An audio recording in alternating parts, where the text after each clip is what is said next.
J'ai vraiment découvert le Essential Phone grâce à Vito de la Postec, et clairement j'ai pas été déçu. Un smartphone à la philosophie minimaliste, élégant, bien conçu, et surtout une marque qui a réussi à attirer l'attention des fans de tech grâce à son suivi des mises à jour exemplaires, chaque mise à jour d'Android apparaissant en même temps que sa publication par Google. S'il n'y a qu'un seul smartphone qui peut prétendre concurrencer les pixels de Google, c'est bien le Essential Phone. Mais est-ce que ça reste une option viable en 2018? C'est ce qu'on va voir aujourd'hui. C'est vraiment dans le design où le Essential Phone s'illustre. C'est un smartphone qui allie titane pour son pourtour et céramique à l'arrière. En effet, la céramique résiste mieux aux rayures ou aux chocs que le verre, et le titane est particulièrement résistant aux impacts. Allié à la petite taille du smartphone et grâce à son écran de 5,8 pouces QHD, c'est vrai que le téléphone inspire vraiment confiance quand on l'a dans la main. Par exemple, quand j'avais mon OnePlus 6, c'était tout le contraire. À cause de ses courbes, j'avais vraiment peur de le faire tomber. Ici, c'est absolument pas le cas. Honnêtement, je pense que je pourrais jamais assez insister sur la qualité de la fabrication de ce téléphone et sur à quel point il est ergonomique. Le tout est très élégant, il n'y a aucun logo disgracieux, aucun objectif qui ne dépasse, tout est vraiment bien construit et minimaliste, d'autant que la version Halo Grey du téléphone ne prend pas du tout les traces de doigts, ce qui est un gros plus pour moi. Pour aller plus loin dans l'équipement, on retrouve tout ce qui fait un téléphone haut de gamme de 2017, un Snapdragon 835, qui a le mérite d'être un peu moins énergivore que le Snapdragon 845, 4 Go de RAM, 128 Go de stockage en UFS 2.1, c'est très cool. Et pour le reste, un port USB Type C, du Wi-Fi AC, du NFC, du Bluetooth 5.0, avec tous les codecs que vous voulez, et une batterie de 3050 mAh, donc forcément ça paraît peu, 3000 mAh dit comme ça, mais il faut se souvenir que ce téléphone est très petit.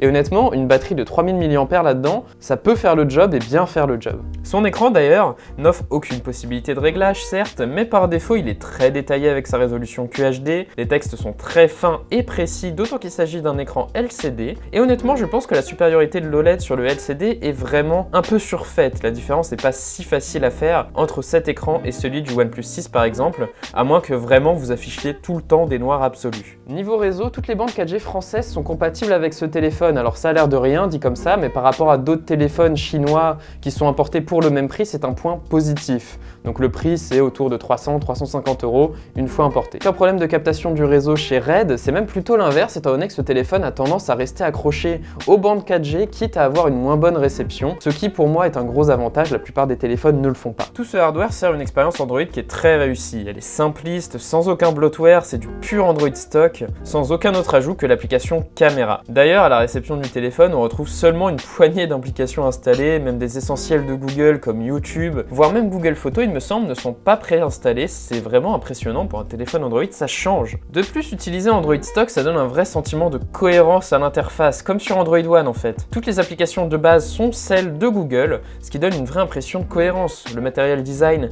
est parfaitement appliqué partout, tout fonctionne sans bug, il n'y a pas d'application doublon, très agréable à utiliser en fait. Bon, tout n'est pas parfait, certains défilements manquent un peu de fluidité par rapport à ce qu'on trouve chez OnePlus ou d'autres, mais l'ensemble reste fluide, que ce soit en termes de temps de chargement ou de fluidité. Et bien sûr, chez Essential, on retrouve des mises à jour mensuelles de sécurité et un excellent suivi des mises à jour globales. Les nouvelles versions d'Android sont proposées dès qu'elles sortent grâce à l'utilisation d'un Android pur et grâce au fait que les optimisations d'Essential sont proposées par le biais du Play Store et non pas dans le firmware lui-même. Là où je suis un peu sceptique, c'est quant à l'utilisation de l'encoche en elle-même. Au final, elle occupe une place assez importante de l'écran malgré sa petite taille et est rarement exploitée. Entre cet espace dédié à l'encoche et l'espace dédié au bouton de navigation, c'est vrai qu'on peut se sentir un peu à l'étroit pour afficher son contenu. Au rang des défauts, forcément, il y a l'absence de prise jack, hein. C'est quand même un gros handicap au niveau du son pour ce téléphone. Personnellement, c'est la première fois que ça m'arrive et plusieurs fois ça aurait pu m'être utile alors que ça ne fait que 2 semaines que je possède le téléphone. Après, heureusement, le modem Bluetooth du téléphone est lui très efficace, très complet, avec du LDAC, avec tous les codecs dont vous pouvez rêver en fait. Et en ce qui concerne le haut-parleur, il est certes mono et mal positionné, hein, positionné vers le bas, mais il est puissant et il ne sature pas au moins, c'est correct. Faut souligner d'ailleurs que l'écouteur du téléphone est très bien intégré en haut